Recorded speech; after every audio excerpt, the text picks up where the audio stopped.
Hello મિત્રો, નમસ્કાર. આજે આપણે એકદમ ઇઝી રીતે અને ઓછી વસ્તુથી કોર્ન શીઝવાન રાઈસ બનાવીશું. એકદમ નવી રીતે અને ખાવામાં પણ એકદમ મજેદાર બને છે. કોર્ન રાઈસ તો તમે ખાધા જ હશે, પણ એકવાર શીઝવાન રાઈસ પણ જરૂરથી ટ્રાય કરજો. ચલો આપણે રેસીપી સ્ટાર્ટ કરીએ. સૌપ્રથમ 1 ટેબલસ્પૂન જેટલું આપણે ઘી લેશું. અહીંયા તમે ઘીની જગ્યાએ બટરનો યુઝ પણ કરી શકો છો. ત્યારબાદ તેમાં જીરું અને હિંગનો વઘાર કરીશું. ઘીના લીધે આપણા રાઈસનો ટેસ્ટ એકદમ મજેદાર આવે છે. ત્યારબાદ આપણે કટ કરેલી ઓનિયન અને ગાજરને એડ કરીશું. બંનેને આપણે પછી સરખી રીતે મિક્સ કરીશું. 2 થી 3 મિનિટ આપણે તેને કૂક કરવા દેશું. ત્યારબાદ તેમાં બોઇલ કરેલા કોર્નને એડ કરીશું. અહીંયા આપણે કોર્નને બોઇલ કરેલા હોવાથી વધારે કૂક કરવાની જરૂર નથી.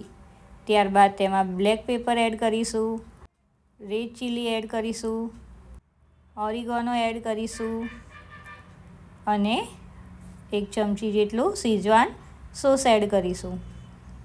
બધી વસ્તુને સરખી રીતે મિક્સ કરી લેશું.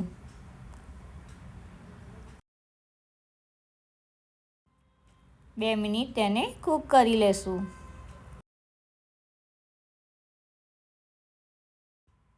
ત્યારબાદ સ્વાદ પ્રમાણે મીઠું એડ કરીશું.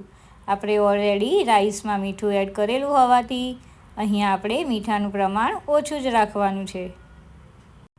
ત્યારબાદ કૂક કરેલા રાઈસને એડ કરી લેશું.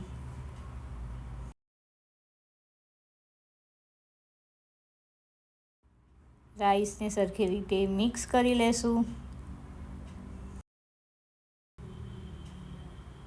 બન્યા છે ને એકદમ મજેદાર, જોતાં જ ખાવાનું મન થઈ જાય તેવા. એકવાર આ રેસીપી જરૂરથી ટ્રાય કરજો અને ગરમા ગરમ સર્વ કરીશું. તમે તમારા ચોઈસ પ્રમાણે સર્વ કરી શકો છો.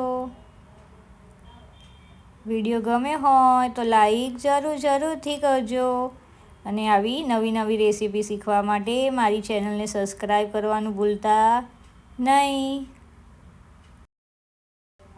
શું તમે આ રીતે કોર્ન રાઈસ બનાવેલા છે કે નહીં વિથ શીઝવાન સોસ સાથે, એ કોમેન્ટ કરવાનું ભૂલતા નહીં. Subscribe my channel and join cooking with Disha. Wow!